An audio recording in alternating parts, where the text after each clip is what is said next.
it's Matilda and Belinda from My Style Journey, and today we're going to talk about marriage. I've been married a long time, and Belinda's in her second marriage, so enjoy our advice, Yes. because we're the experts. How many years have you been married? I've been married 24. Yesterday Oh my I told goodness. Belinda 23, and this morning I remembered, no, it's 24 years already. Oh, wow. Yeah, so we're getting there, and you? I've been married 8 years.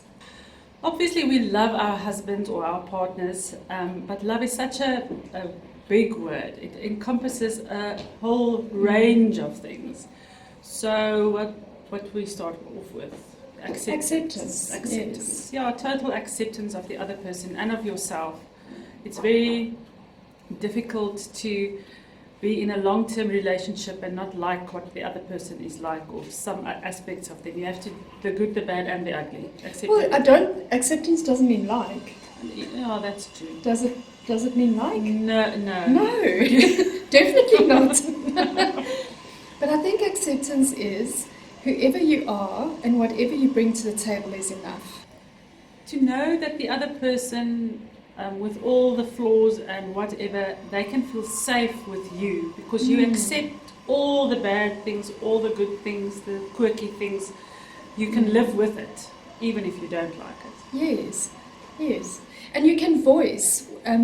Being in a marriage is all about being authentic and being real. So when something doesn't make you happy, or when you're not totally on board with something that your partner does, it's okay to say so. It's okay to say, I'm not happy with this, or I don't like the way that you do this. But don't just be judgmental or critical or sarcastic. We spoke a lot about sarcasm and how that is so destructive. Yeah, to use your words kindly when you Yes. do speak to the other person. To not break down in any way, even if you think you're just getting a kind of a jab in. Don't do it. It's not worth Yeah, it. but we all do, but try not to do it. Then another thing is not to stay stuck. If one person stays stuck in 1995 and the other one is moving along at a nice pace, or sometimes just hovering somewhere else, try to move on in the relationship, because people change. It's good, you have to grow. You can't stay stuck somewhere else, because then your marriage will deteriorate.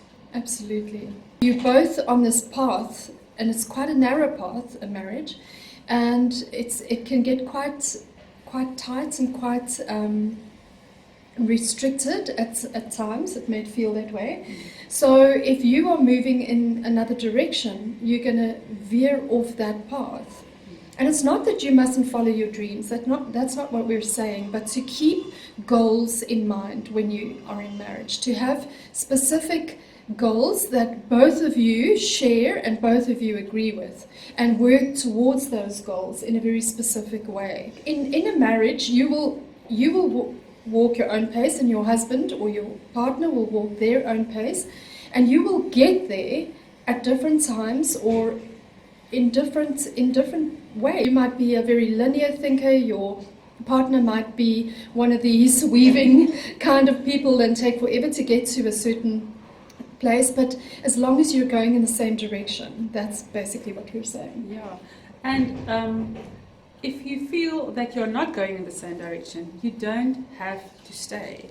You don't have to keep on going, even if you're so unhappy. Or, of course, if you're in any kind of abusive relationship, Don't stay. don't stay. Very important. But sometimes people just don't want to walk the path together anymore, and that's okay. I think we've been in a society that say at all costs you have to stay there. But what if it isn't working anymore? What if it just doesn't work? And what if one of the people wants to and the other one doesn't? Then it won't work, because both people have to come to the table and be on the path. 100%. So that's not an easy decision to make.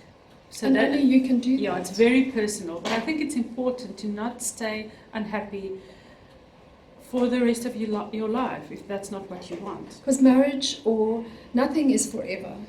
And, you know, Matilda, I really applaud her. She's been through rough stuff that I've been party to, and I can see how her and her husband have worked together to get to the place that they are today, which is an amazing place.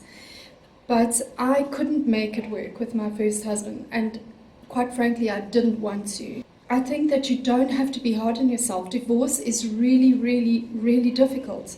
So if it is something that you are considering, be 100% sure that it is what you want to do, because it isn't easy. It's so difficult, and it's a very lonely journey.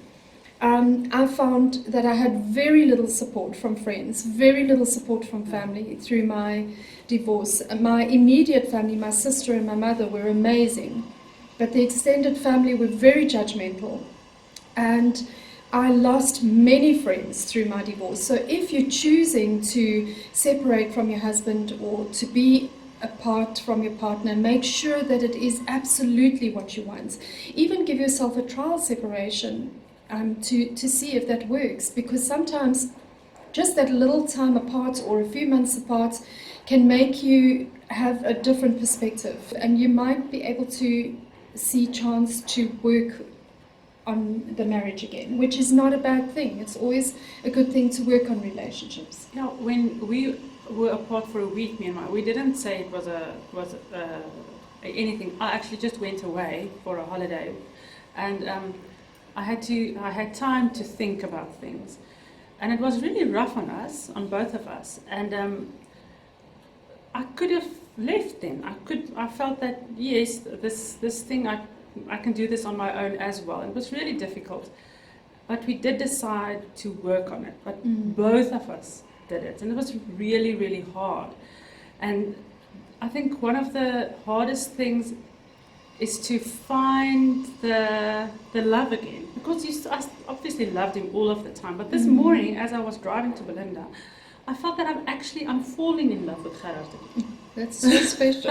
I couldn't believe it, because I've heard about people being in love a second time or whatever, but I thought that we were just going to be just love one another and not be in love again. And I think that's changing for some reason, and I'm very glad for that. That's great. Yeah.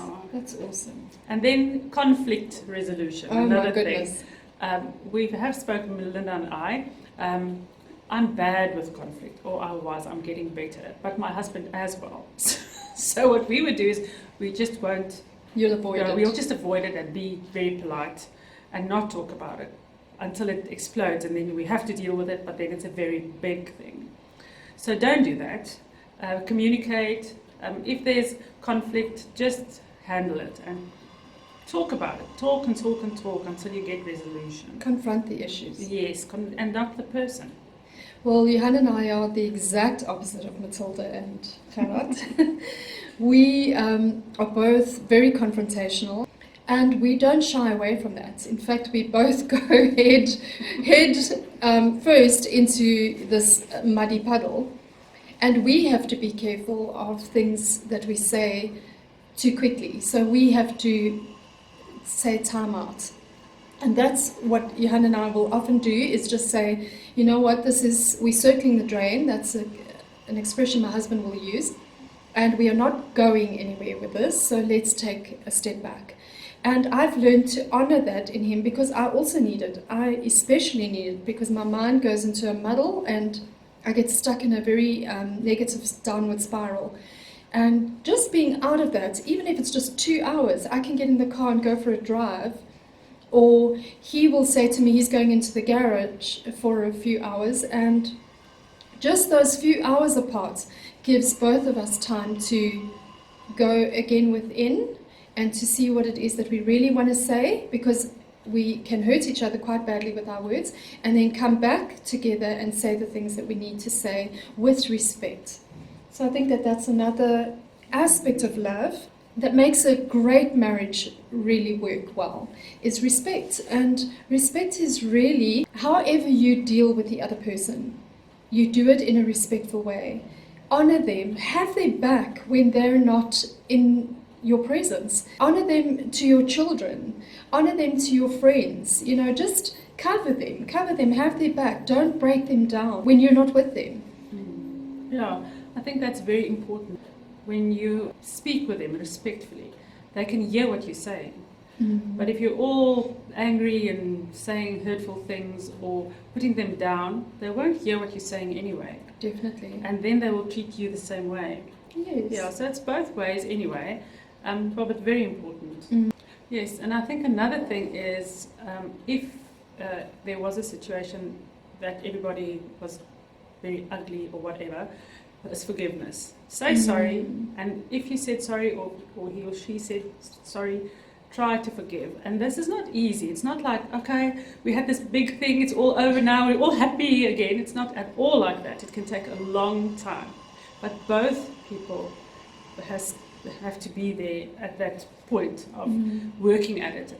And then even if it takes a while, forgiveness is important. But if you are the forgiver, the other person also needs to wait until you are ready to move on. And that's not easy for the other person as well. I agree. Yeah, and a part of forgiveness is to keep short accounts. Don't hold things against one another. Don't bring things up in arguments and fights that they've done, because I tend to do that. I can easily do that. And so I'm preaching to the choir. It takes time to forgive, as Matilda says, but it's making that choice every single day. If you want to stay in this relationship, to make that choice every day, but with that is to put boundaries in place so that the other person knows in the future that this is unacceptable and that there will be a consequence if they do that specific thing again. But both parties need to be patient through that process. Yeah, and I think when you feel that negative energy leave, when that forgiveness that's a very good place to be. But you need to want to let go, because sometimes you want to hold on to the anger or to the bitterness or to the whatever. Yes. And that's not just only destroying your marriage, but destroying you as well. So work towards that, as Belinda says. What else? Well, I don't know if there's much else. I think have some fun with your partner. Yes, fun is huge. Yeah, because sometimes it can be so serious and all deep and whatever. Yes, have fun. Yes, and enjoy being together and enjoy doing things together, enjoy the kids. Yes. That's not always possible because it's children, but try. And celebrate your anniversary. It is a day to celebrate. Yes. Make it a priority. If you've got children in the house and you want to do it with them, but my husband and I think because we both married with children, I had children and he had children, we just decided that that day was going to be our day. So it's a time we usually go away for the weekend closest to our anniversary, and it's our time.